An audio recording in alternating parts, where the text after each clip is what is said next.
Hare Krishna. Welcome everyone for this level 2 Gita course on the second session and a very, very interesting topic, the yoga ladder.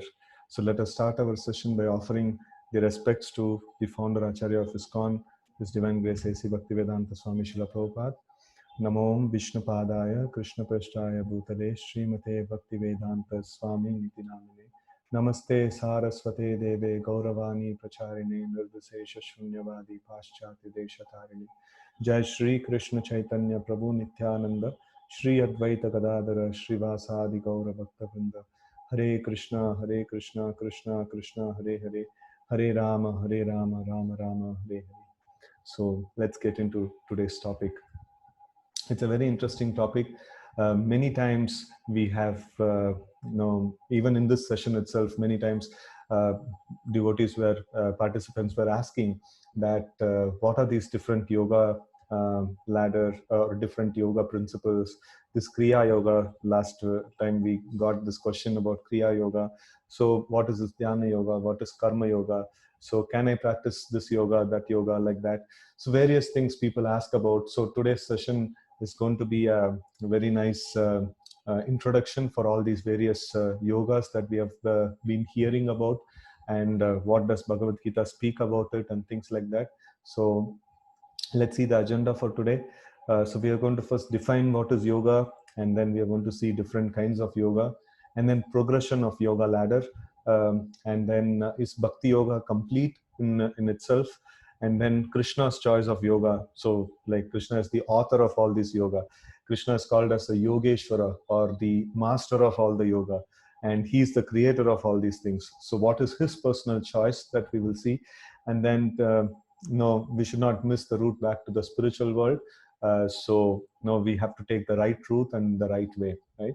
So, and as always, we will have a wonderful practical tip. No, not only the final practical tip, even towards through the class, whatever we are going to discuss, it's going to be very, very relevant to us, and everywhere there will be some point to take back for our personal application and implementation, right? So let's get into today's session. So when we ask this question, that what comes to our mind when we think about yoga, so people generally answer, that exercises, pranayam, and different things like that. So that's the general picture of yoga, that we generally get about. But let's see, what does Krishna give? How does Krishna define yoga, right? So let's see from Bhagavad Gita itself. So let's chant this sloka. Yogastaha kuru karmani sangam tyaktva dhanam jaya siddhya siddhayo samo bhutva samatvam yoga uchyate. Perform your duty equipoised, O Arjuna, abandoning all attachment to success or failure. Such equanimity is called yoga. So this is a general definition that Krishna gives. So he says two things: becoming detached from matter, and not being disturbed because of matter, and being equipoised. Now, this is something that Krishna is defining as yoga. So yoga means samatvam. No, that's a very important thing, right? So like the definition starts, this is the basic definition that we are starting with. Yoga also means the word yoga in itself means what is that, union, right?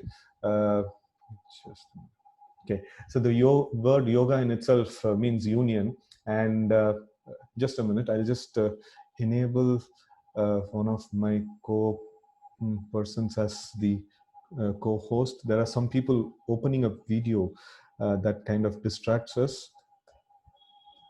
So just a minute. Yeah, we are back. So yeah, so this is the basic definition that we are giving. Yoga also means union. That means union with the Lord, or to re-establish our like connection with the Lord. So that is also the meaning of yoga. And we will also see much more mature definition of yoga towards the end of the session by Krishna himself. For now, let us understand this much. Like as we are progressing, we will unlock more and more meanings for it. So for now, we can understand that yoga means trying for a higher destination than matter, or transcending the matter, or going beyond the material things, right? So that's something called yoga, right? And now let's see what are all the different kinds of actions that are present, and let's see about a little bit of different kinds of yogas that are there, and even the other things which are not part of yoga also, right? So we have so many different things we can perform. So whatever we perform, either it is either it is sinful, or right from the sinful actions to the topmost this one. So all different actions, either we can perform yoga, or we can perform that which is not yoga.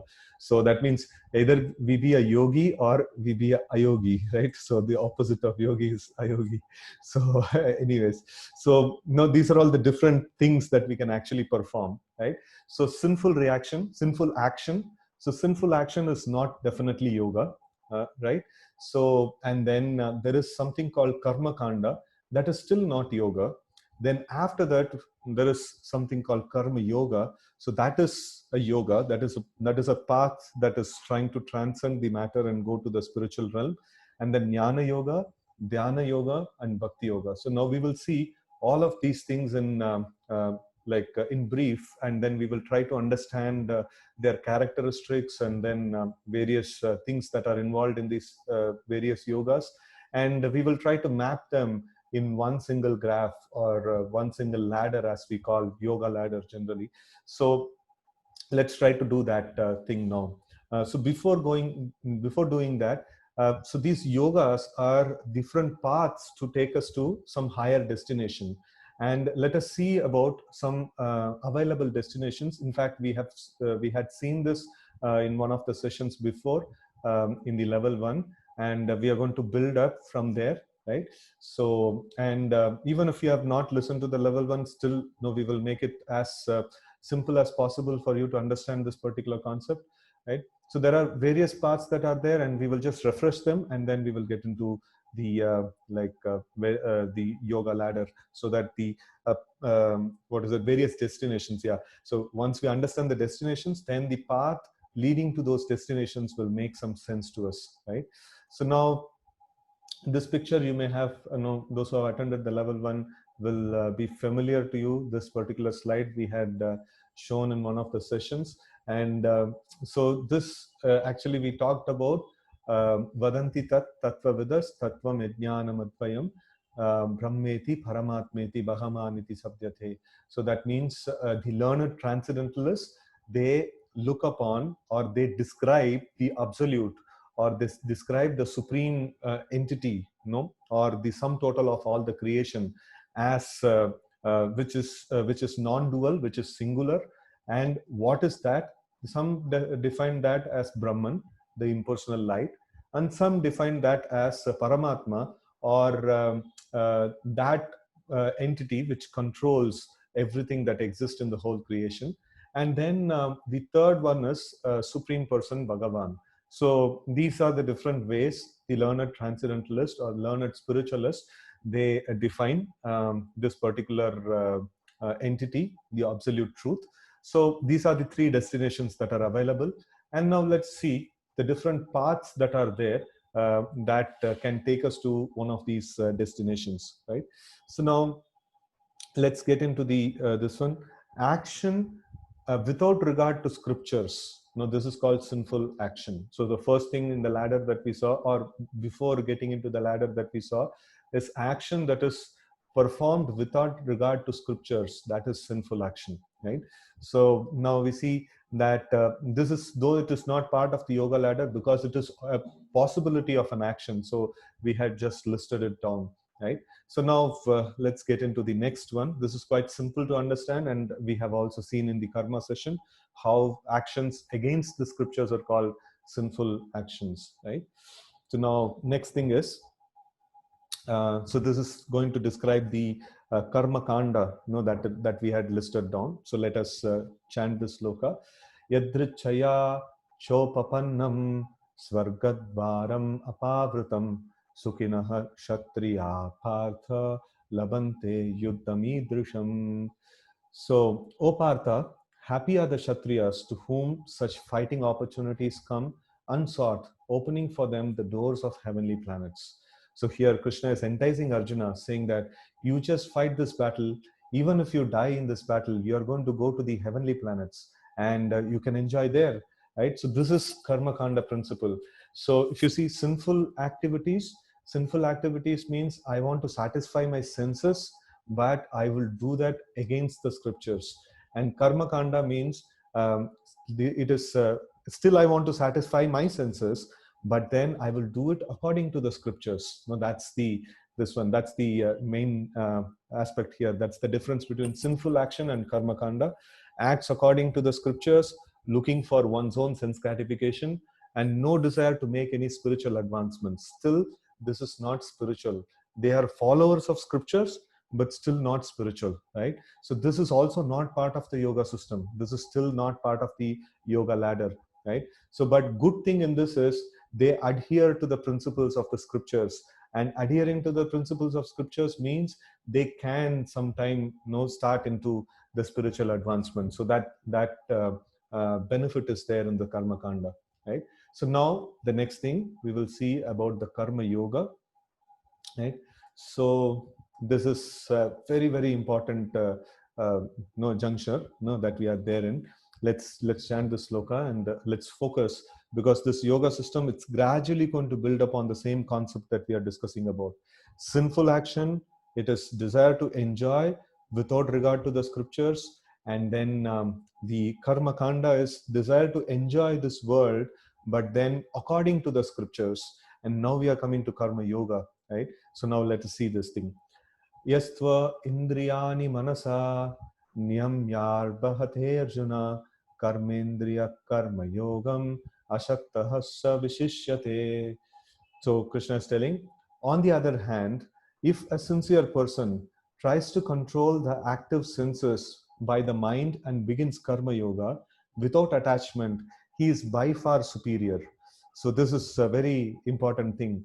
Development of detachment to some extent is emphasized here. So let's again go through this thing. So he tries to control the active senses by the mind and begins karma yoga. So there is a control. It is not that, okay, you have senses, you go and enjoy as you like. No, that's not the thing. Yoga means the first thing that it puts down is yoga indriya samyama. That means to control the senses is the basic aspect of yoga. Any type of yoga you take, this is a very, very important thing. It is, we have to develop a kind of detachment towards the sense objects. I cannot keep gratifying my senses all the time, right? So that's not the point of yoga. So yoga starts when we actually control, when we actually start developing this kind of control and detachment towards the material things, right? So now let's get to another nice sloka in this regard. Sukha dukkhe samakritva labha labho jaya jayo tato yuddhaya yunjashva naivam papam avapsyasi. So here, amazing definition that is given. Sukha dukkha same kritva. That means be equal in both happiness and distress. And then he says, labha alabha, that means profit or loss. No, jaya ajaya, so that means victory or defeat, right? So like you have to be equal in both these conditions, right? Samatvam yoga muchyate, like we saw, that's similar to that. It is actually coming in, do thou fight for the sake of fighting. No, it's just you see the wordings here. No, please fight for the sake of fighting, without considering happiness or distress, loss or gain, victory or defeat. And by doing so, you shall never incur sin, right? So this is a very, very amazing, this one. So the karma yoga, actually it's development of detachment to some extent. And previously Krishna was enticing Arjuna to fight just because, okay, you will go to the heavenly planets and things like that. And now Krishna is telling, just fight for the sake of fighting. This is your duty. You are a Kshatriya and you are meant to establish the dharma. And here is a dharma yuddha where you have to establish the dharma. And just for the sake of your duty, you just do it and don't worry about the results. whether you whether you succeed in the battle, not succeed in the battle, whether you will get the profit or not the profit, whether you will be happy or not, nothing should be considered. Just the duty has to be executed, without any consideration, right? So this only consideration is it my duty? Is it the right thing to act upon? And am I the right person to act upon? So if that is the case, this becomes my duty and I have to just do it. Right, so this is something that we can see here. We are progressively climbing the yoga ladder. So this being the first step, it establishes a foundational principle. So the foundational principle of all the yoga system, which is going to come further, is to be detached from the results of action, right? So this is a very, very important principle, that be detached from the results of action. So whether if I'm attached to the results of action, I will be biased in discharging my duty. I will, even though my duty is there to perform something, but if I know that the result is not going to come as I want, then I will shy away from my duty, right? So if the doctor's duty is, to operate on a patient who's suffering for life, right? And then if the doctor is worried about, am I going to do this operation successful or not, then he will not be able to focus. He will tend to slip off. He should just give up the results, saying that, okay, I don't mind what's going to be the result. I am going to give my 100% into this, right? So that is something very important. The moment we attach ourselves to the result, the whole job will be gone for toss. We should attach to the duty. It is my duty and I have to discharge this duty. Whether it is going to be successful or not, that is immaterial, right? So this is the first step in the yoga ladder, and it's a really, really very important point as we climb the yoga ladder, right? So now we see the karma yoga. A little detachment from results of one's action is exhibited here, and there are two categories of karma yoga. One is sakama karma yoga and another is nishkama karma yoga. So sakama karma yoga means, that is two things that we discussed about. So one is the attachment to the results, and another is doing the duty, right? So now the Sakama Karma Yoga is a person who's attached to the results of his action, and he is attached to the performing his duty also, but then he will give a portion of that results for good sacrifice. He would sacrifice a portion of his results in the process of yajna and things like that. So in that way, he is attached to the results, but still he gives up some portion.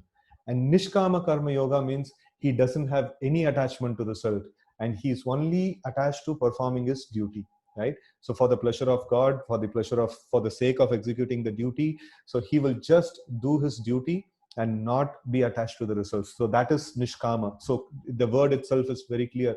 Kama means desire, and Nishkama means he doesn't have the desire to enjoy his results. And Sakama means he has desire to enjoy the results of his action, but then he is ready to sacrifice a portion of it, right? So that's the difference between these two things, right? So now, so you have to gear up, and then focus a lot, because now we are going to climb up the ladder, and as we progress, every step it's going to be an incremental thing, right? So from where we have reached till now, right? So now one important point is, as a person is detaching himself from the desires, he will develop in knowledge. So knowledge is a factor that comes about when we become detached from enjoying the fruits of our action. So that's essentially the knowledge.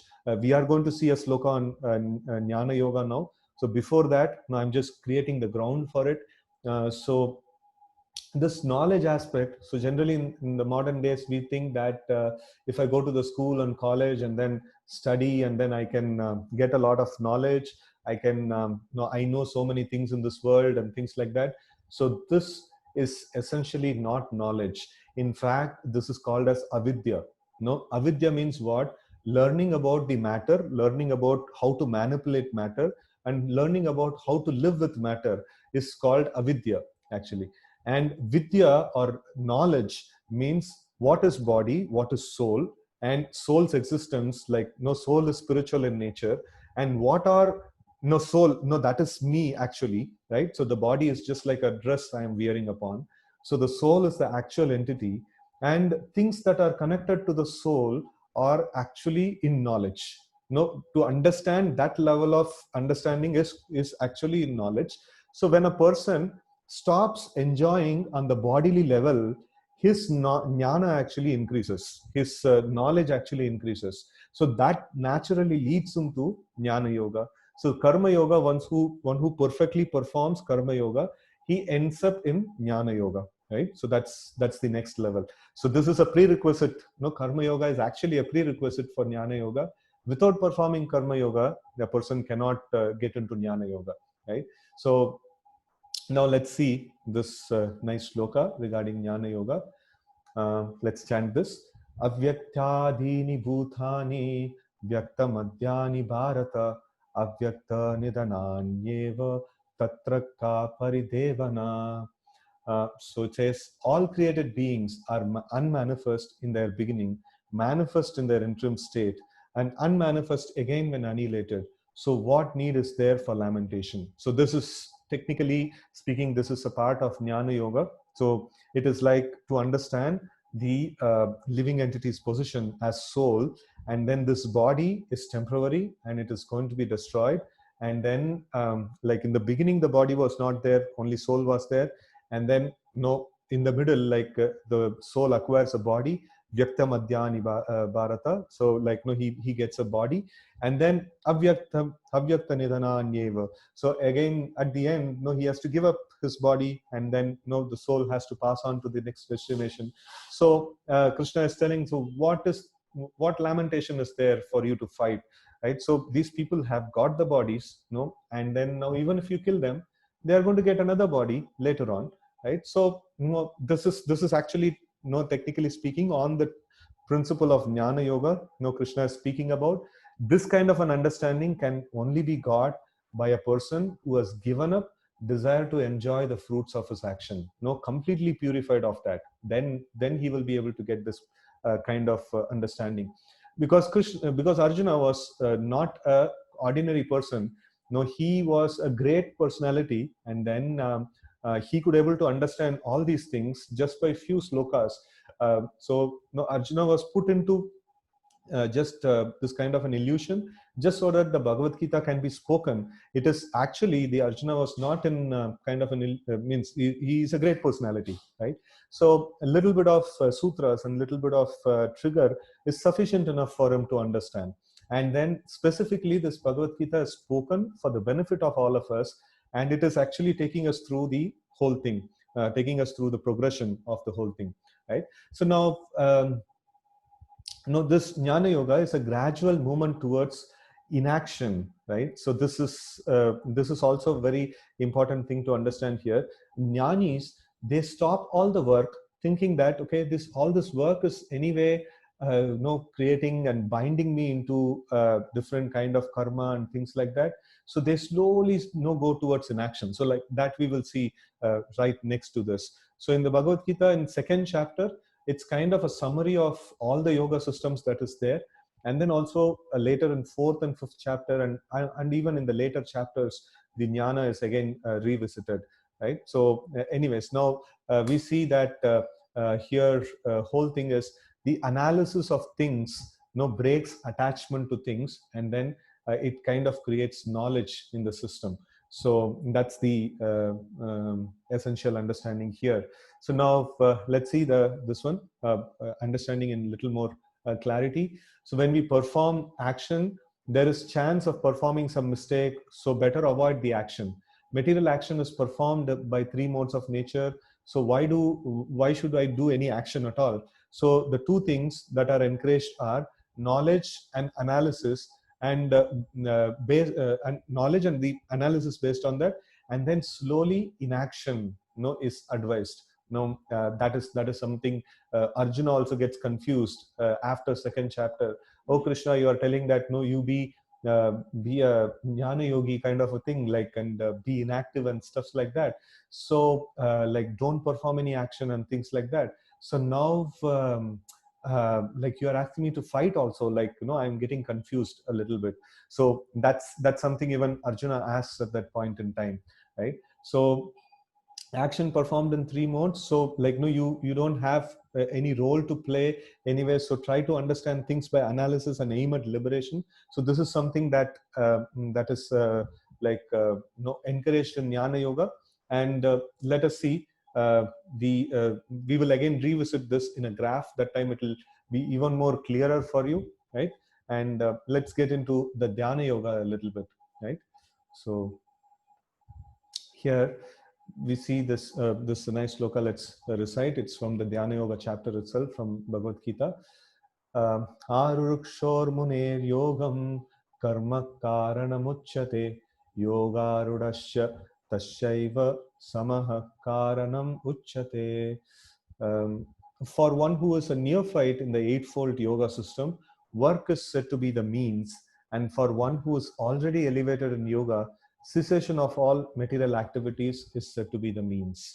So this is kind of two stages of Dhyana Yoga that is there. So that is gradual movement towards inaction is recommended here also, right? So I'm just highlighting certain aspects of this yoga. So we will actually see that in the in when we put up the graph. So you'll be able to understand why we are highlighting this particular aspects of this yoga, right? So cessation of all material activities, right? So that is inaction is kind of recommended here. So yoga rurukshu means the beginner in the yoga, and yoga ruda means the perfected yogis, right? So the first, Krishna talks about arurukshor muner yogam karmam karanamuchyate. So that means arurukshor means beginner, and yoga ruda means that means he's a expert yogi. So for him, giving up the work is cessation of all material activities is said to be the means, right?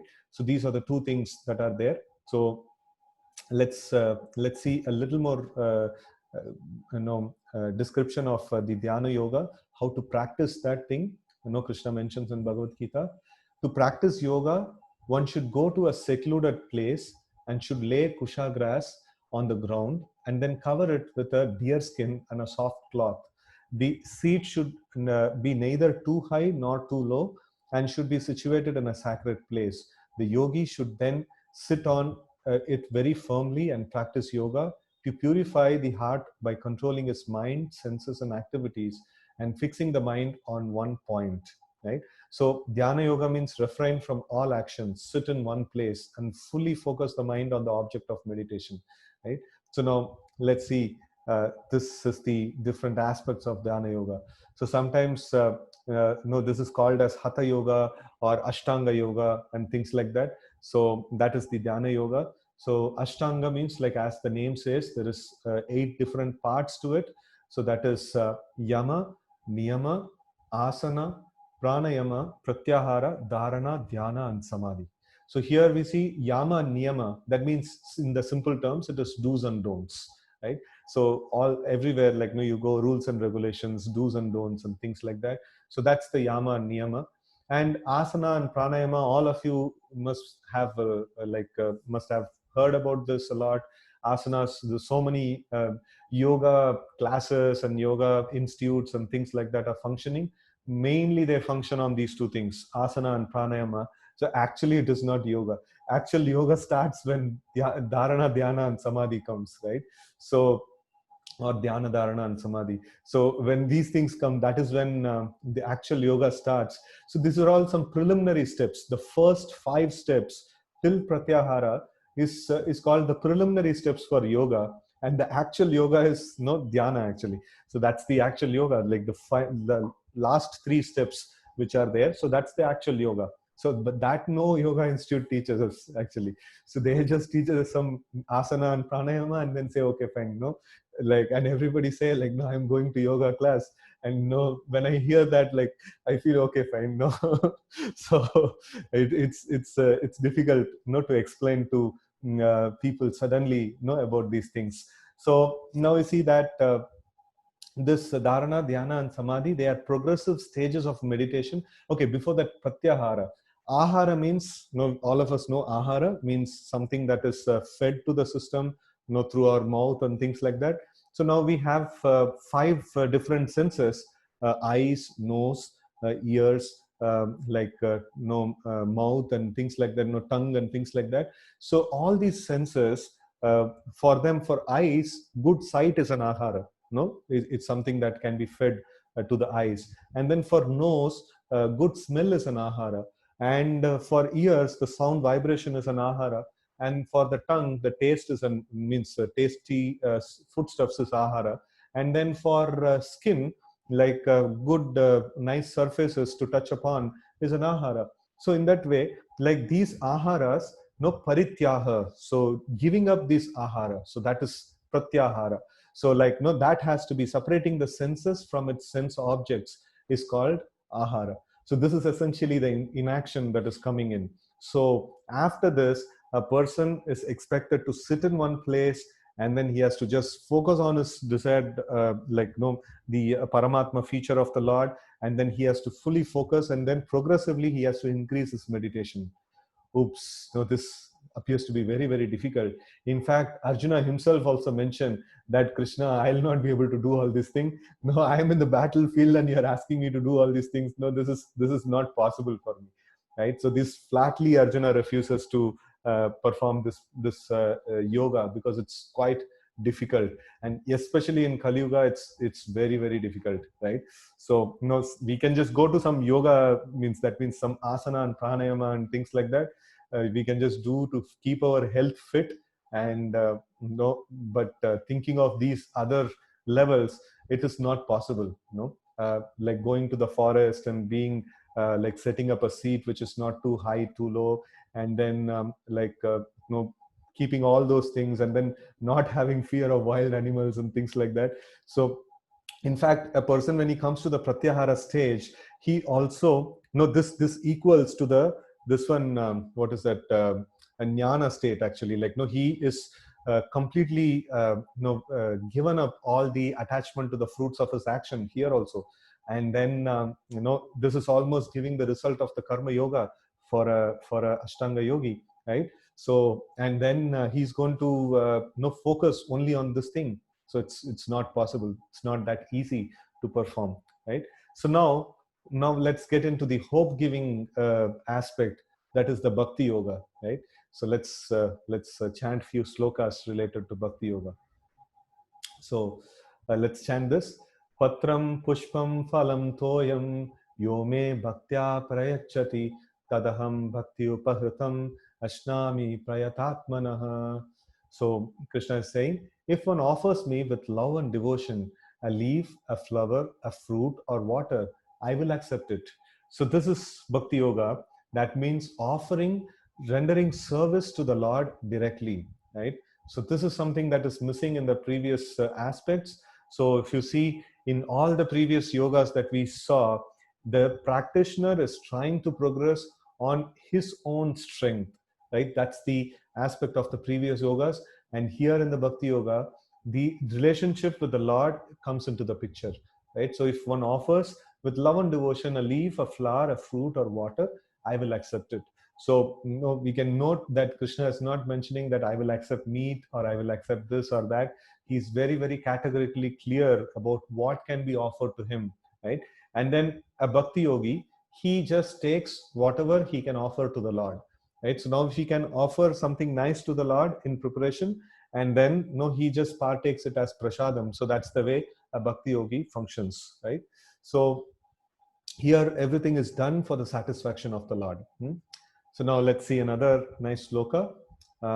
So yat karoshi yad ashnashi yad juhoshi dadashi yat tapasyashi kaunteya tat purushvamadarpanam. Whatever you do, whatever you eat, whatever you offer or give away, and whatever austerities you perform, do that, O son of Kunti, as an offering to me. So here, doing things for Lord's satisfaction. So now if you see, in the previous yoga ladder that we saw in karma yoga, people are like advised to slowly give up the attachment to the results of the activity. And then in jnana and dhyana, in both of them we saw giving up the activity in itself, right? So sitting in one place and then meditation, or sitting in one place and then like speculating on the philosophical aspects. So both of these things were progressively we were seeing in the yoga ladder. And suddenly in bhakti yoga, again, no whole lot of action comes into the picture.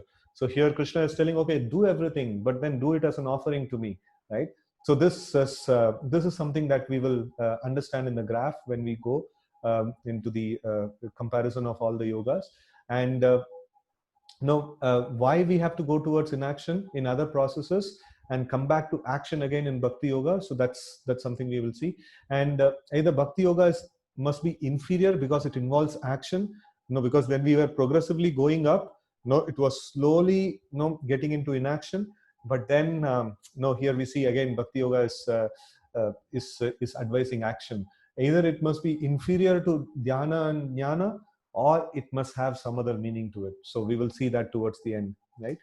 And then this is another nice, amazing sloka about the Bhakti Yoga. So let's chant this thing.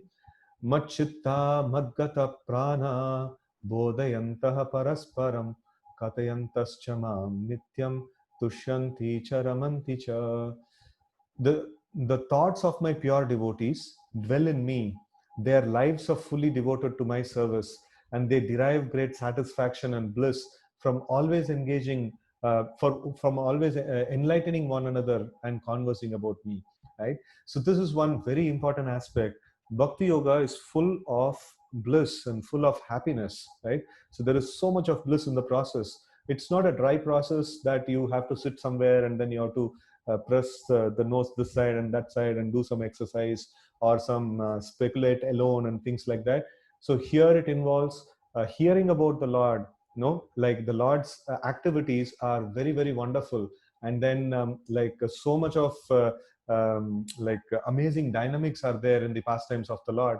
Those who hear in the traditional this ones, the people used to hear Ramayana and Mahabharata, and they used to hear various leelas of the Lord and things like that. It's quite amazing and quite nectarian, it's full of bliss. And some of you may have just thought before, when we are presenting dhyana yoga and jnana yoga, oh, it is getting a little technical and little complex. Yeah, it is. And bhakti yoga is not like that. Bhakti yoga is very, very nice, and it is very sweet also, right? So there is a nice sloka which always I like, and I suppose in some of the sessions I might have quoted also. It says, Sukharupa Sukhadharaha Sarkara Pindavanmatam Sri Krishna Charanadvandvam Sukham Brahmatu Kevalam. That means if the Lord's lotus feet, or Lord Krishna's lotus feet, is like the what is that? It's like sugar, right? So all the other processes of the yoga system, they have a touch of the Lord, right? So and they can they can bring about some kind of happiness, but the follower of these yoga processes may not get the happiness fully, right? So it is only Krishna, who's present in the process, actually makes the whole thing very sweet and very nice, right? So here in this Sukharupa Sukhadaraha Sarkara Pindavan Matam, so it's a very nice example that is given. So all of you might have ate gulab jamuns or some sweet rice and things like that. So if you want to make another sweet preparation, you cannot add gulab jamun to it and make it sweet. No, you cannot add sweet rice to it and make it sweet. You need sugar. Sugar can make gulab jamun sweet, and sugar can itself, it is also like the form of the sweetness, and it is also the source of the sweetness.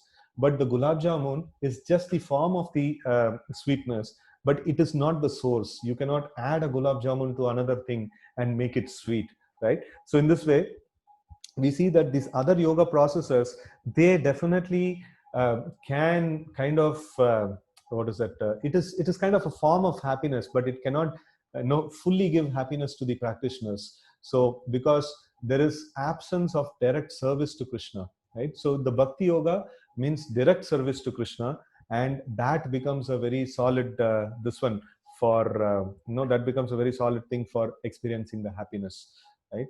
So now let's see a very nice sloka by Prahalad. So all of you know Prahalad. and very, very great devotee, celebrated devotee in the Vedic scriptures. And many of you may have even watched movie about Prahalad. So now let's see a very nice sloka that is chanted by Prahalad, right? So in Bhagavatam, Prahalad says, Shravanam Kirtanam Vishnu Smaranam Pada Sevanam Archanam Vandanam Dashyam Shakyam Atma Nivedanam Iti Pumsharpita Vishnu Bhaktischena Valakshana Kriyathe Bhagavatyadda Tanmanye Ditamuttamam. So here it says Prahlad is giving the steps or different angas of bhakti, what is called as bhakti or what constitutes bhakti yoga. So he says, hearing and chanting about the transcendental holy name, form, qualities, paraphernalia, and pastimes of Lord Vishnu, remembering them, serving the lotus feet of the Lord, offering the Lord respectful worship with 16 types of paraphernalia, offering prayers to the Lord, becoming his servant, considering the Lord one's best friend, and surrendering everything unto him. In other words, serving him with body, mind, and words. These 9 processes are accepted as pure devotional service. One who has dedicated his life to the service of Krishna through these 9 methods should be understood to be the most learned person, for he has acquired complete knowledge. So this is what Prahalad says, right? So this is the angas of bhakti, and all of us in this whole session, we are seeing that we are shravanam, like we are hearing about the message that is given by Krishna, and I am speaking about it, and then you're also remembering about that. So these are all some of the primary aspects of bhakti. So knowingly or unknowingly, we are doing bhakti yoga actually in this whole sessions. And it is quite easy. You just have to click a link and then join, and then you start listening. Bhakti yoga is done. So you're already doing it, right? So here we see that bhakti yoga is performed with love towards the Lord. It contains 9 aspects, all of which are blissfully done with the affection for the Lord, right? So now let's get into the graph comparing all the different yogas. So this is first is the karma kanda. The first one before that we discussed was the sinful activities. No, let's discount it. Let's not even talk about it. So first thing is that karma kanda, that means according to the scriptures, doing activities according to the scriptures. So that's but then want to enjoy the results of my action. So that's called karma kanda. And karma yoga means acting according to the scriptures, but then there is a sort of detachment that is there. I am developing a kind of detachment. I'm practicing a kind of detachment to give up the attachment to the fruits of my action, right? So the results of my action. So I'm trying to detach myself. And then jnana yoga means through that detachment, once the detachment becomes perfect, jnana automatically arises actually. So that a person can do jnana yoga. So there he even gives up the action itself, like he doesn't do any more karma, and he just gives up all actions. And then dhyana yoga means he is doing things according to the scriptures, he's developing detachment, and he is advanced in knowledge, because there also pratyahara we saw, like wherever there is detachment from the results of the things are there, immediate consequent action is jnana will arise, right? So there also knowledge is there, and then he is meditating on the form of the Lord, right? So that's dhyana yoga. And bhakti yoga is also done according to the scriptures, and definitely detachment is there, because I'm offering things for the happiness of the Lord.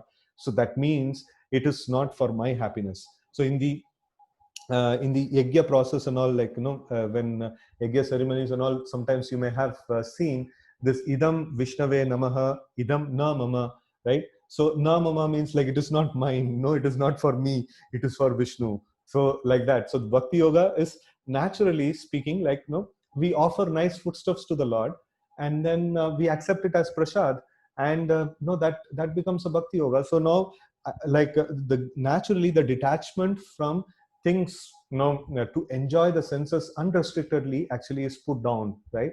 And then because there is this detachment of things are there, knowledge will definitely arise, and definitely meditation is there. So I am thinking what is best to cook for Krishna, right? So when we celebrate Janmashtami, we actually put on this event cook for Krishna. The common people are requested to cook and bring offerings to the Lord. And then when they bring offerings to the Lord, so they ask us, saying that, oh, what is the best thing to cook? What does Krishna like? So no, that's also a meditation, right? So like thinking that what will actually be very nice and for the Lord. So that is meditation. And then love is an intense form of meditation, right? So that is there in the Bhakti Yoga, right? So now let's see, this Bhakti Yoga can be performed like we saw in the Jnana Yoga, so that it requires a prerequisite of Karma Yoga. But then for Bhakti Yoga, there is no need of any prerequisite. Anyone can start doing Bhakti Yoga. Anyone can offer a flower to the Lord. Anyone can offer some nice foodstuffs to the Lord. Anyone can start performing Bhakti very, very easily. Just chant the names of the Lord, your Bhakti Yoga is started, right? So gradually this knowledge, detachment, and everything will manifest in a person, right? So now let's see, it is like a staircase in comparison to the lift. So all other processes, they are considered to be staircase, where the practitioner is trying to get up onto the stairs, and he is trying to climb the ladder with a lot of difficulty, right? So there is no support that is offered. But then in the Bhakti Yoga, Lord says that I am going to deliver you. He's actually saying that I am going to lift you upon. So in the 10th chapter of Bhagavad Gita, Krishna mentions, Tesham satata yuktanam vachatam priti purvakam dadami buddhi yogam tam yena mam upayandite. To those who constantly devote to serving me with love, I give the understanding by which they can come to me, right? So Tesham aham samudhrata mrityu samsara sagarat. So he says that, no, I will personally come and lift them up from this one. So it is like a staircase effect, right? So the Lord is going to act upon, and he is going to take the whole initiative, right? So it is like other processes of yoga. It's like saying, my Lord, no, I don't want any help from you, that I know how to manage myself. I will take care of myself. That means we are either karma yogi, jnana yogi, or dhyana yogi. But then when we say, no, oh my Lord, like, no, it's better if you lift me, like, no, I can just come up. So that's quite easy. So please help me out of this thing. So that is Bhakti Yoga. That's the simple way of putting these two aspects, right? So are we missing something in Bhakti? Like, we saw different elements, meditation, and then detachment and knowledge, and various things. So now let's see a few very important slokas, which actually gives us an understanding of what all things that we can get out of Bhakti. So this is a nice sloka. Let's chant this. Vasudeve Bhagavati Bhakti Yoga Prayojitah Janayasya Shubhairagyam Jnanam cha yadahaitukam. By rendering devotional service unto the personality of Godhead Sri Krishna, one immediately acquires costless knowledge and detachment from the world. So this is something the like proprietary or key selling point of the Jnana Yoga. So, but then that's available in the Bhakti Yoga also, right?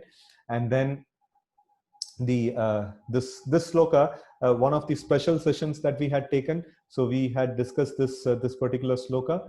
So that is bhakti hi pareshanubhavo viraktir anyatra chaishatrika eka kalah prapadyamanasya yatashnatashus tushti pushti shudapayonugasham. So this says that just like when you eat, you have three effects: tushti, pushti, and shudapaya. Tushti means satisfaction, and pushti means nourishment to the body, and then Shuddhapaya means reduction of hunger, right? So these three things happens, and how it happens? Anugasham. So anugasham means like, gasham means like gash matlab morsel, right? So anugasam. So that means every morsel that you take, you have little bit of tushti, little bit of pushti, little bit of reduction of hunger, right? So these three things gradually progresses with every mouthful of food that you are going to take. So in the same way, prapadyamanasya, that means when you start following the principles of bhakti, so like following the instructions given by the Lord in the scriptures, then what happens is bhakti, that is devotion to the Lord, arises. Pareshanubhava, that means the direct experience of the Lord, arises. And virakti, or detachment, also arises, right? So these three things simultaneously and progressively arises in a person who's practicing these things, right? So Now let's see some another interesting aspect. Sometimes Krishna skips jnana and dhyana, as you know, you also may have experienced this. When we discussed jnana and dhyana, it was little technical and it was little difficult to digest and things like that. Some of you might have experienced that, and no, that's exactly why Krishna sometimes skips jnana and dhyana also, and he knows that it is quite complex. And there are people who want to do complex things, and Krishna gives these complex things for them. And there are people who just want to do simple, simple offering to Krishna, and just offer some tulsi leaves to the lotus feet of the Lord, and then go back to Godhead, and go back to attain the perfection. They don't need to know all these complex things, right? So that's why Lord also puts down these two systems. And specifically, as we had highlighted when we were discussing jnana and dhyana, so it involves inaction. It involves giving up the action in itself completely, right? So karma yoga means people are active for material things, and bhakti yoga means people are active for devotional things. And in between, jnana and dhyana is like talking about completely giving up action, right? So a person, it is like the negative, enjoying material things is negative, like side of the graph. And then like doing things on the spiritual platform is the positive side of the graph. And in between, what is there is neutral side. That means don't do anything negative. So that's the stage of jnana and dhyana. So that jnana and dhyana actually brings a person to neutral state, no negativity, right? So but then there is no positivity over there, right? So let's see here, if a person who is running around and doing a lot of work, and then he gets an accident, and he has to be bedridden, he will feel very very like difficult to be there in one place, no one who's gone around everywhere and did a lot of action and things like that. So but then like for a person who's bedridden for some time, again coming back to action is also difficult. So those of you who have gone through such experience, they can understand, they can actually relate with me. So people who have been in the bed for maybe 2 weeks or 3 weeks and things like that, those who had some fractures and things like that, where you have to put plaster and all. So then after that, if you have to move the joints again, it's going to take a lot of time. It's not going to be easy. Sometimes physiotherapy has to be applied to get back to the action, right? So getting from action to inaction is difficult, and from inaction to go back to action is also difficult. So that's why Krishna sometimes skips these two things, right? Skips these two yogas, and then from karma yoga he directly goes to like bhakti yoga sometimes. So that's the reason why Krishna does this thing specifically, right? So in fact, jnana and dhyana is only for complex people. And if they have the capacity to do all those complex things, even to understand it's quite complex. And if somebody has to do it, it's really really very complex, right? So now so that's why Krishna actually he gives bhakti yoga and karma yoga for practical aspects most of the times. And let's see what's Krishna's choice of yoga. This is a very interesting thing. So all of you may know what I'm going to say, because all the while I've been stressing upon something, so I'm going to say that only. And Krishna is also going to say that only in the Bhagavad Gita. So now let's see this particular thing. Let's chant this sloka. Yoginam api sarvesham madgatenantaratmana shraddhavan bhajate yomam same yukta tamo matah. So here, Krishna is telling yoginam, amongst all the yogis, api sarvesham, like yoginam api sarvesham, amongst all the yogis, who's the best? Yukta tamo matah, like who's always engaged in my service. And madgatena antaratmana, he is madgatena, means like he is always what is that thinking about him, and then always abides with him and things like that, right? Shraddhavan, he is having a lot of faith in the Lord. And bhajan, he actually does devotional service to the Lord, right? So this is the thing that Krishna mentions. Even in fact, at the end of Bhagavad Gita, just after Krishna concludes, again he comes back and he says in the 1865, he says, Manmana Bhavad Bhakta Madhyajimam Namaskuru Mam Evaishashi Satyam Te Pratijane Priyosime. Always think of me, become my devotee, worship me and offer homage unto me. Thus you will come to me without fail. I promise you this because you are my dear friend. Right? So this is how Krishna actually concludes Bhagavad Gita. So even there we can see, in the first 6 chapters, Krishna is telling about this karma, jnana and things like that and all. And he concludes by saying bhakti. And then the middle 6 chapters exclusively Krishna focuses on bhakti, right? And then later on, he gives a little bit of jnana again, and then again comes back to bhakti and concludes it on bhakti, right? So that's a very important thing, right? So when we are actually hearing about Bhagavad Gita or hearing about some spiritual things, we have to be very, very careful, right? So Bhagavad Gita is just like a route map back to the spiritual world, and we cannot add additional lefts and rights to it just because we like it. So that's not the way it is. Route map means whether we like it or not, we have to go through that path, right? So if the route map takes us through a path where a lot of what is a rough patch and things like that is there, we just have to go by it. Otherwise we will not reach the destination, right? So it has to be very, very thin. And in the social media and other places, we may have so many of spiritual lectures and things like that. First thing is we have to check whether it is authentic. And how do we check? If we ourselves have read Bhagavad Gita and understood it, and it is, we can very easily say anybody, whether they are speaking nonsense or they are speaking something spiritual. Because people in general, they don't know about Bhagavad Gita. Many people are there to just cheat them and then just tell whatever they want, right? So we have to, this is one thing that we want to achieve in this Gita course, is that to give a taste for the participants to hear, to read about Bhagavad Gita, to read Bhagavad Gita themselves and also to understand.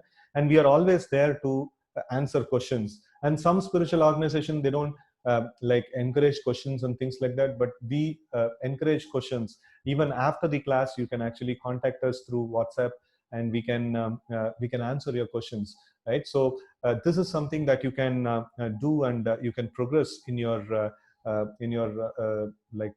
journey in the spiritual path, right? So now let's see a very nice practical tip for the day, right?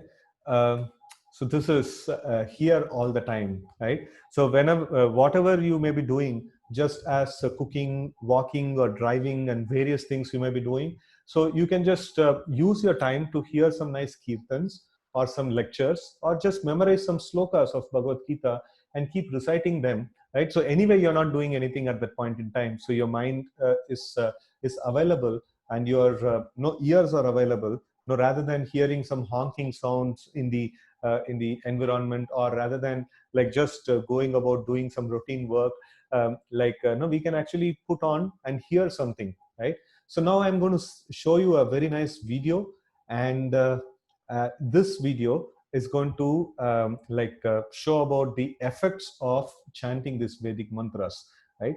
So let's see this video. Extraordinary memory power of the Sanskrit scholars. How can they memorize vast texts such as Vedas and Upanishads as they are and pass it on to the next generation? Now, latest researchers have unraveled this mystery and named the phenomenon as Sanskrit effect. Here's a Doordarshan News exclusive report on Sanskrit effect. Take a look.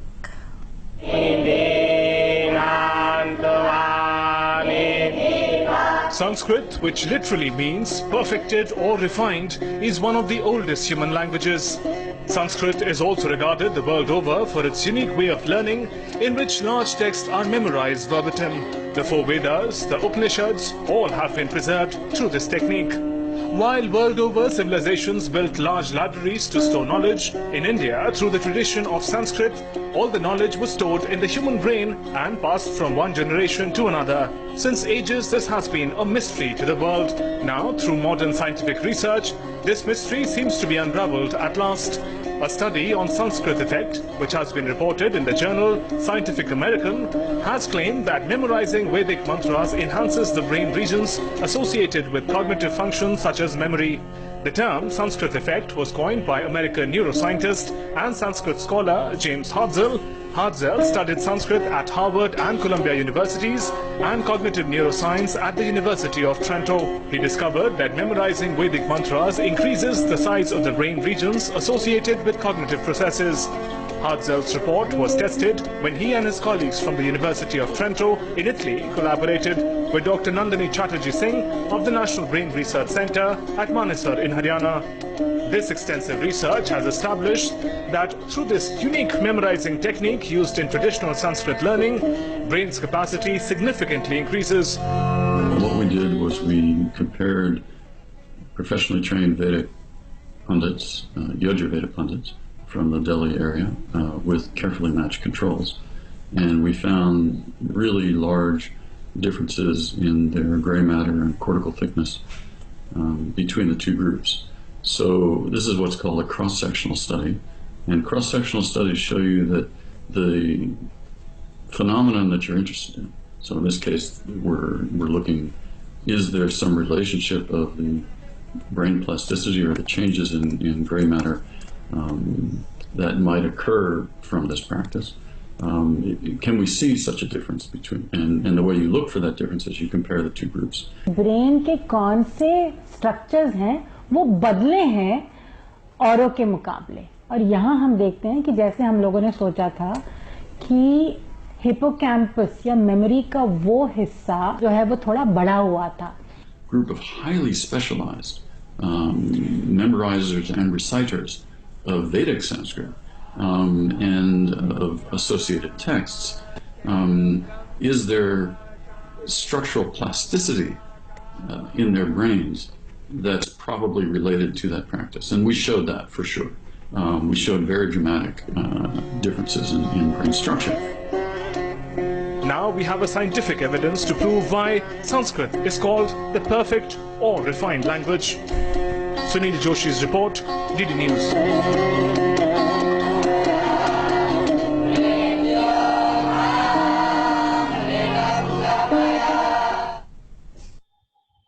Okay, so that gives a very nice like effect of the Vedic texts, and we have the chanting of the names of the Lord, Hare Krishna mantra that we are chanting, right? So that is also very, very powerful. And then Bhagavad Gita slokas and things like that, you can actually memorize them and you can keep reciting them. It will have so much of very, very good effect on your consciousness, and then it'll make a lot of difference in you, right? So it's that's something that we can practice. And let's get on to the final portion of our presentation today, the importance of chanting the holy names. So we have always been reciting these slokas, and let's recite this time also. Kritaya dhyayato vishnum tretayam ajato makai vapare paricharyayam kalautad harikirtanat. So this Kritayad, or in the Satya Yuga, it is Dhyayato Vishnum. So meditation on the form of Vishnu is recommended, or Dhyana Yoga, as we had seen in today's session. And then Tretayam Ajato Makai in Treta Yoga, in the Treta Yuga. So the process of Yajna, fire sacrifice, is mentioned. And in Dvapara Yuga, it is the elaborate temple worship. And then in Kali Yuga, it is the Nama Sankirtan, or the chanting of the names of the Lord. So that's the recommended process. And we see that by chanting these mantras, by chanting the Hare Krishna mantra, just if you cannot memorize other things, that's quite fine. Even just by chanting the Hare Krishna mantra, you will be able to get many wonderful results. All those results, like what is being spoken about, right? So let's chant this sloka also. Hare Krishna, Krishna Krishna, Hare Hare, Hare Rama, Rama Rama, Hare Hare. Iti Shodashakam Namnam Kalikalmashanashanam Nakaha Paratropaya Sarvavedeshu Drishyate. So this 16-worded mantra can actually destroy all the ill effects of Kali Yuga. And then even if we search all the Vedic literatures, we will not find anything better than this, right? So we are repeating these two slokas in every single session just because of its importance, right? So it's very, very important. So let's chant this Hare Krishna mantra now 16 times, as always we will do. And let's focus on this chanting very nicely. So right now we will chant the Panchatattva mantra, Shri Krishna Chaitanya Prabhu Nityananda, and after that we will chant Hare Krishna mantra. And I request all of you to give 100% focus and attention to the sound vibration that has been vibrated, right? So please, you also chant and focus. Shri Krishna Chaitanya Prabhu Nityananda Shri Advaita Gadadhara Srivasadi Gaura Bhakta Vrinda Hare Krishna Krishna Krishna Hare Hare Hare Rama Rama Rama Hare Hare Hare Krishna Krishna Krishna Hare Hare Hare Rama Rama Rama Hare Hare Hare Krishna Krishna Krishna Hare Hare Hare Rama Rama Rama Hare Hare Hare Krishna Krishna Krishna Hare Hare Hare Rama Rama Rama Hare Hare Hare Krishna Krishna Krishna Hare Hare Hare Rama Rama Rama Hare Hare Hare Krishna Krishna Krishna Hare Hare Hare Rama Rama Rama Hare Hare Hare Krishna Krishna Krishna Hare Hare Hare Rama Rama Rama Hare Hare Hare Krishna Krishna Krishna Hare Hare Hare Rama Rama Rama Hare Hare Hare Krishna Krishna Hare Hare Hare Rama Rama Rama Hare Hare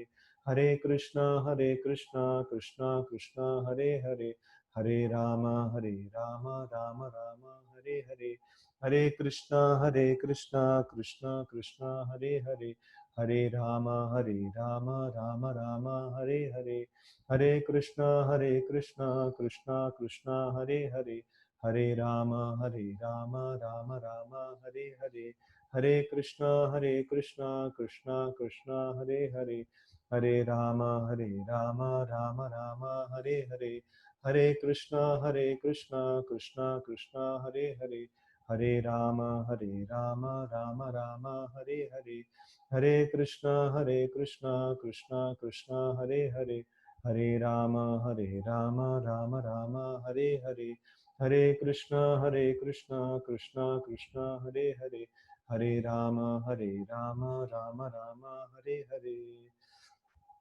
Thank you all very much for your concentration and focus towards this. So I'm enabling the chat box, and you can post the questions here.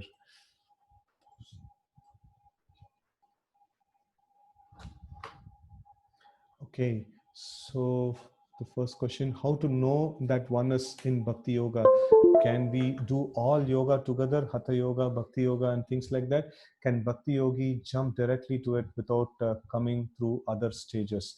Bhakti Yoga, as we told, it can be performed by anyone. Like it doesn't require to go through the different stages because it doesn't require any prerequisites. And a person, Bhakti Yoga actually takes a person from the 0 to the 100, full. And Hatha Yoga means what? Dhyana, Dharana, and Samadhi. You're going to go to the forest and sit and things like that. That's not possible anyways. So you can do some asanas and things like that for your health.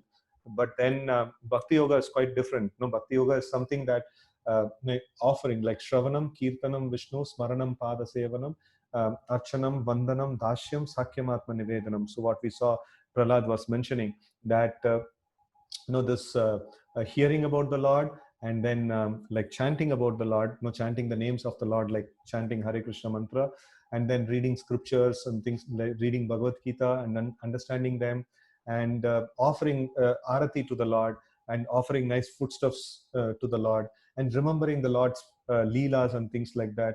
And these all things actually comes in Bhakti Yoga, and that's quite easy to follow. We understand there are 9 types of bhakti. That's called Navavidha Bhakti. So that's exactly I was telling about. So this is like this Shravanam, Kirtanam, Vishnu, Smaranam, Pada Sevanam. Pada Sevanam means rendering some menial services, like cleaning the temple of the Lord, or like doing some practical menial services for the service of the Lord. And then Pada Sevanam. Archanam means like rendering arati to the Lord and things like that. Archanam. Vandanam is offering prayers to the Lord, right? So there are many nice wonderful prayers are there in the scriptures, and we can also offer a heartfelt prayer. We can just close our eyes and then pray to the Lord, saying that, oh my Lord, I'm going through this particular situation. I don't know what exactly you want me to do. So please help me out. So even such a simple, honest prayer can actually be a bhakti yoga, right? And then chanting names and all those things we saw. And Vandanam, Archana Vandanam, Dashyam, that is being developing a mood of servitude towards the Lord. Sakyam, that means developing a friendship towards the Lord. And Atma Nivedanam is offering everything, offering my mind, word and deeds, everything fully in the service of the Lord. Right? So in this way, there are 9 different processes, and chanting is a most simple process and the most powerful process, in fact. Right? So that's that we have introduced to all of you right from the day one. Right? So that's the most powerful process of bhakti. And though focusing on chanting, on chanting, what is material? I didn't understand the question well, but then if I can just guess it, that material means the essential definition of material means I want to enjoy the results of my action. That's essentially the material consciousness, we can say, right? So we can just focus on the mantra that we are chanting, and then we can actually think that I want to offer nice pleasure to the Lord by chanting, right? So in this way, we can do bhakti yoga in a nice way. And then I have 3 questions. Okay, what is demigod? Demigod means an administrative in charge, universal administrative in charge, like Indra, Chandra, Varuna, and all these personalities. So Indra is controller of rain, Chandra is controller of the moon, and then Surya is controller of the sun, and then Varuna is controller of all the water bodies in the earth. Vayu is control of the air and things like that. So in this way, there are different controllers, different departmental in charges are there. So they are called as devatas, 33 crore devata or Muppattu Mukkodi Devargal, like that. In different languages, different things is mentioned. So that there are 33 crore different devatas are there who control the universal affairs, what all things are happening in the universe, right? So they are called devatas. And how to handle negative feedback in a constructive way. Okay, so if we are interested in the quality of work, then slowly, as we were mentioning, this seems to be a very simple thing that we were mentioning, getting detached from the results of our action and focusing on the duty more, right? So we have been emphasizing on this aspect in many other sessions also. Just by doing that, we will generally the feedback is on you didn't produce a good result, you didn't do this thing well, and things like that. So if I'm not at all attached to the result, so the feedback, even getting a nice positive feedback, that gives so much of soothing feeling to us, right? So that's also a result that I'm expecting. If I do some work, I expect somebody to come and actually appreciate me, pat on my back saying that, you did a very good job. Even that, if we can not aspire for, and just put focus on only the work and improve the quality of work and things like that. So slowly over a period of time, we will get this one. We will be able to even tolerate negative feedback, right? So that takes time of practice. That's when we will be able to do that. As Krishna was mentioning, samatvam yoga muchyate, right? So labha, jaya, all those things that we were seeing. So all this positive or negative, whatever may be the thing, a yogi has to maintain equanimity, and that is possible when he is already relishing something within. Already he is, by chanting process, he is getting so much of happiness, and by the process of devotion, he is getting so much of happiness. He's not looking for any more happiness. And if some negative feedback comes, okay, fine, anyway, I am not expecting something good. So if you want, you get some good feedback, otherwise it's okay.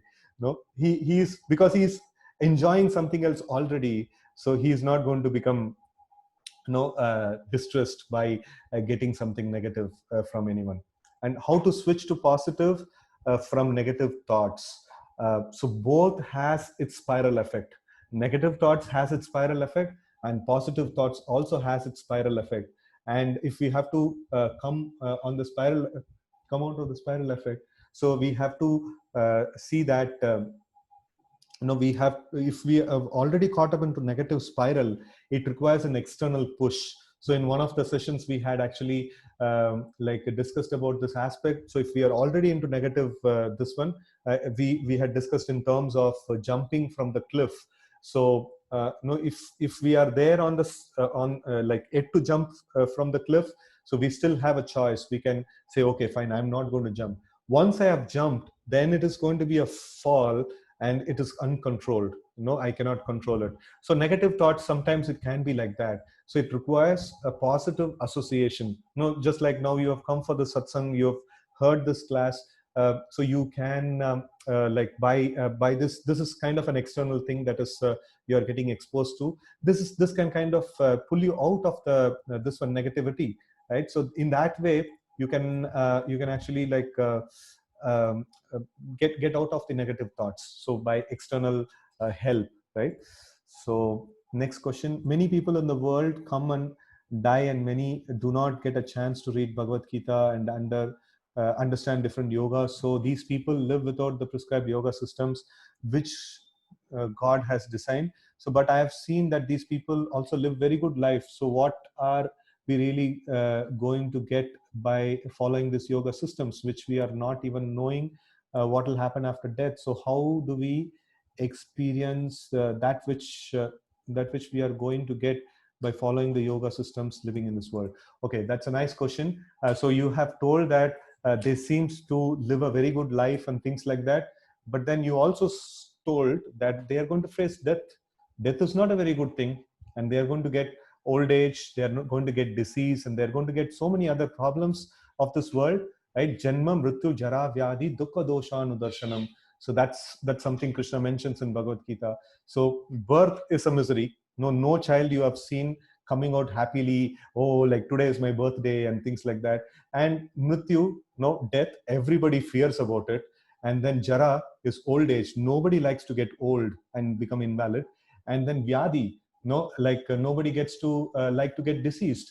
And in this world, though these miseries are there in every single person's life, nobody speaks about it, and everybody wants to showcase, saying that, oh, I am living a good life, and internally everybody is rotting, right? So this yoga system is going to give us amrita. That means like it's going to take us beyond the death, right? So that we can even experience even in this life, because we are going to get detached from this body as we progress in the yoga system.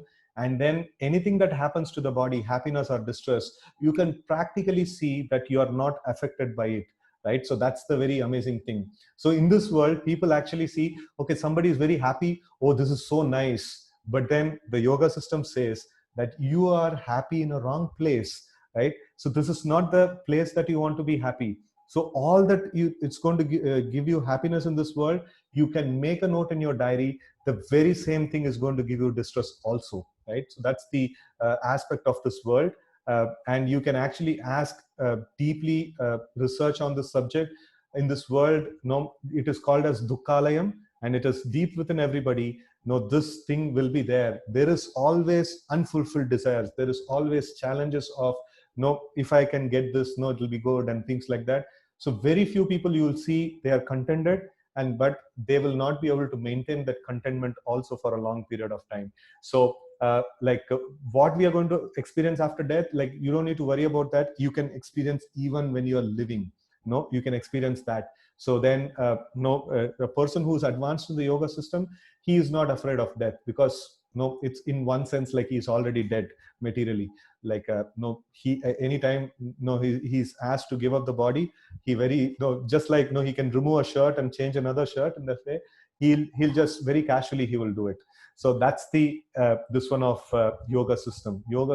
A person who's advanced in the yoga system, he will like none of these things are going to cause him any fear or anxiety in him, right? So he is beyond all those things, so that any sincere practitioner can experience even within this life, right? So there are so many evidences are there within this life, afterlife, there is many more are there. If we cannot put our trust on that, we can put trust on what we see even just in this course of the life, right? So next question, if I just devote myself to the Lord, worship, but don't do my karma, is that good? Okay, so if you have given up the desire to enjoy your results, then you can give up your karma. But then that is a very high stage. Till the time you cannot, you are not able to give up the desire to enjoy your results, you cannot just give up your karma, right? So that will become a Falgu Vairagya. Falgu Vairagya means immature renunciation, and that will not give any good result. So that's why Krishna is also not recommending that thing to Arjuna. So Krishna is saying, you worship me, that's okay, but then you have to fight. No, you have to do your job, right? So that's a very important thing, right? Okay. Next thing is Gayatri Mantra can be chanted during cooking. Actually speaking, Gayatri Mantra should be chanted only by a person who has received it from proper guru after a long term of spiritual practice. This is a problem in India. Anywhere and everywhere Gayatri Mantra is being chanted, even in calling bell and even in so many different places. That's actually an offense, and it can give negative reactions. Gayatri Mantra should not be taken just like that. Gayatri Mantra should be chanted sitting down with full meditation, and only after a Diksha process, and Trikala Sandhya, morning, afternoon and evening, with proper meditation, the mantra has to be chanted. It's not something like the names of the Lord. Names of the Lord can be taken any point in time, but then Gayatri Mantra is a serious affair. I would discourage people from chanting Gayatri Mantra, right? So it requires a lot of qualification to do that, right? So it cannot be just like that done. In Ekadashi day, your explanation about 15 spokes of wheel, what are the 15 spokes? That is like different senses, like 5 knowledge acquiring senses, 5 working senses, and then 5 tanmatras, like that is the sense objects. And then these are all various things that are there. So I can, you can message me separately. I can take that sloka and give the exact reference to it. And today's video, yeah, sure, I will be sharing by tomorrow afternoon. It will be there available. And then we know that anger only shows up only for a short period of time. How do we overcome or avoid anger? Like, do we meditate to get us cool down? How good is meditation on this? So as I had mentioned in the past, that dhyayato vishayan pumsa sangateshu bachayate sangat sanjayate kamat kamat krodha vijayate. Krodha or anger is much later in the equation. When you have gone to the level of anger, it is like already you have jumped off the cliff, and you cannot reverse it at that point in time. You have to work on the basics, and then you have to see that you will not start the first step. You will not jump. After jumping, when you're falling, you cannot worry about how can I reverse this whole process? That's not possible. When you're already on the stage of anger, you have already lost discrimination. You have already lost all no good chance of reversing it and things like that. You have to get to the square one. So you just have to tolerate or go through that situation, and then work on the meditation later on, and then avoid that situation from happening. So more you are fixed on the meditational aspects, more you will not repeat that later on. When you're already in anger, you cannot reverse. So though focusing on chanting, what is material well-being alone comes in our mind. It is not that once your material need is appeased, that you will be able to focus on appeasing our spiritual needs. How to get detached when the mind still hangs on the worldly needs. Yeah, so by appeasing our material needs, we cannot satisfy them fully. No, there is one nice sloka is there. Kama adinam kathina katita palita durnideshas desham jata mayina karuna natripano pashanti. So this is like a sincere practitioner on the path of yoga. He is telling that, this kama adinam, so the kama, krodha, lobha, mada, matsarya, all these material things, what you're talking about. So I have served them very nicely. I have done all possible things for them. No, I have tried to satisfy them to my fullest extent, but they have never become satisfied. And they have been ruthless masters to me, and they have made me work again and again and again. No, na trupa, na pashanti. So they have never given me any peace, and they have never been pleased with me, right? So this is the effect of this one. So material things, how much ever you satisfy, how much ever you think about, the material things will keep expanding and expanding and expanding. So that is not the way. We have to just, whenever we see that some material thoughts are coming, wherever I am, no, don't get to a logical conclusion to that material thought. Just immediately jump to the spiritual thought. No, just I'm just sitting now to chant, and let me just focus on the sound vibration. So whenever mind goes off, whenever you become conscious of it, you just think about this, that I have just sat down to chant, and let me just focus on it. So that's a very nice way of bringing it back into the focus, right? So is that the person performs Nishkama Karma Yoga will give their portion of results to sacrifice? Kindly clarify. Yeah. Nishkama Karma Yoga means they don't have any desire for that results. They will use it for sacrifice or some like proper service in the service of the Lord, proper way, right? And then Radha's Bhakti and Rukmani's Bhakti, what is the difference between, or even Pandava's Bhakti? Okay, so this is all very, very high subject matter. So Radharani's Bhakti is the topmost level of Bhakti. And no, all of them are Bhakti, but then they are condensed, more and more condensed form, right? So Pandava's Bhakti is in one level, and better than that is Rukmani's Bhakti, and better than that is Radha's Bhakti. So it's more condensed and more intense. No, I can tell this much. So this what is that? More of it, like we will see as we will go for further sessions or for higher sessions and things like that. So can you please explain the example of sweet ones? Okay, so this is like Sukarupa Sukadaraha Sarkara Pindavan Matam Shri Krishna Ka Charanatvanvam Sukam Brahmatu Kevalam. So that is like this one Sukarupa, or the sweet what is that? A sweet preparation like gulab jamun is a form of sweetness. You can taste it and you can have sweetness, but then you cannot add that to another thing and make it sweet, right? So in the same way, that the process of bhakti, no, it gives Krishna, no, Krishna's lotus feet. That is the source of happiness, and that is also the form of happiness.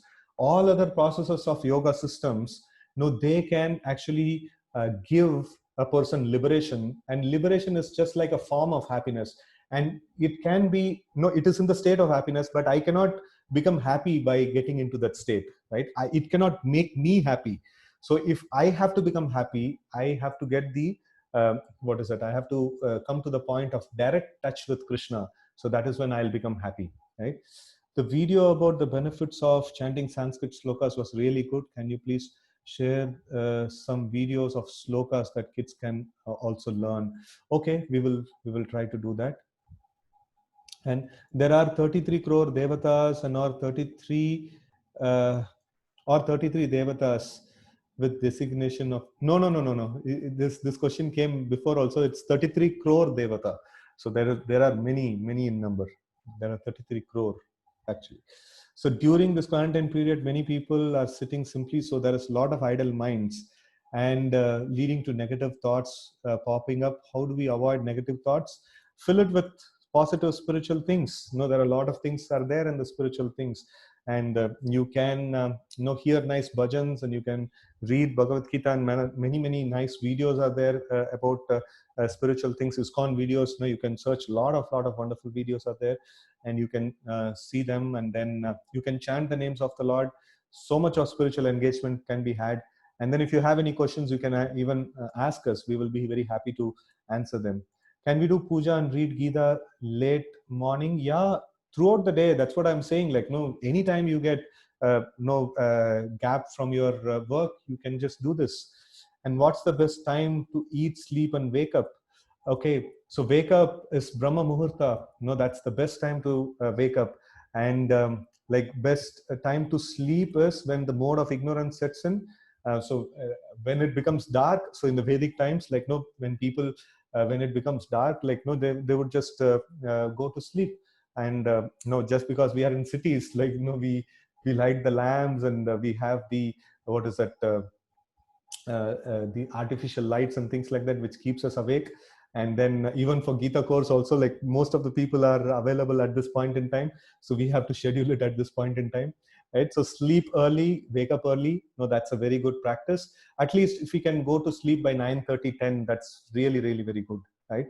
And then what's the best time to eat? So whenever you get hunger, so that's the best time to eat. And eat half stomach. No, that's the best way to eat, right? So more you get hunger, that's good actually. And then difference between karma and sin, dhyana yoga and jnana yoga. So karma and sin, karma is like any action, and sin means that is vikarma, that's bad action, that is action that is done against the scriptures is called vikarma or sin. And then we have other things that we had discussed in the karma session. And difference between dhyana yoga and jnana yoga. Okay, jnana yoga, this is like a person performs karma yoga and then he gets detachment and slowly he gets into jnana yoga. But then dhyana yoga doesn't require a karma yoga background, because it involves all those things, the first 5 steps that we discussed, asana, pranayama and pratyahara and things like that. That involves all those purification that is necessary to be done in the level of karma yoga. And then the later 3 steps, dhyana, dharana and samadhi, that is almost similar to jnana yoga. So in that way, like we can understand.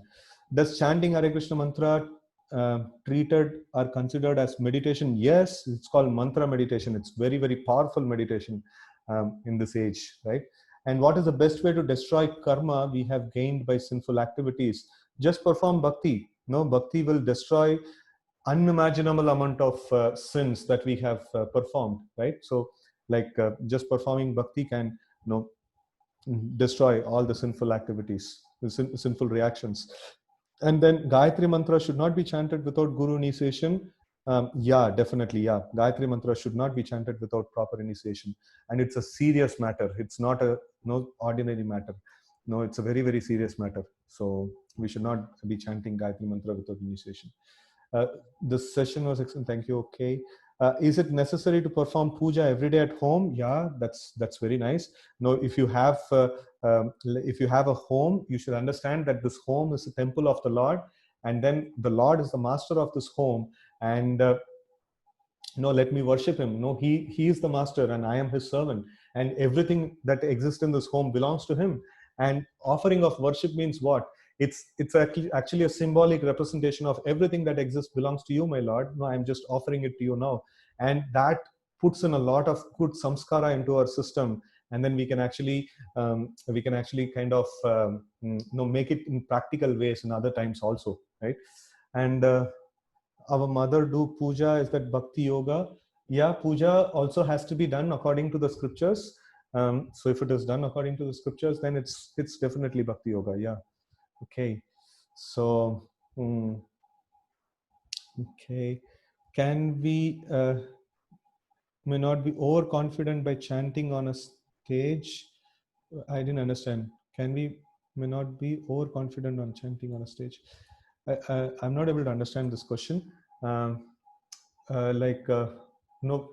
confidence or our faith on the chanting is not based on my own personal whims. It is based on the scriptures. That's why we are chanting these 2 slokas, Kritayadhyayato Vishnum and then Iti Shodashakam Namnam. So these 2 slokas, it very clearly says that chanting, we are not overconfident about this thing. Whatever the scripture says, we are just simply presenting it. So if the scriptures is not going to tell about it, and if Lord is not going to give this privilege to this particular process, like I'll be fooled just by simply chanting if it is not going to give me the high results what it is spoken of, right? So I don't want to be fooled. I don't want to dedicate my life to become foolish. So we have researched the scriptures and we have seen people practicing it, and we have seen in our own lives how we are progressing and things like that. So we are definitely not overconfident about chanting, right?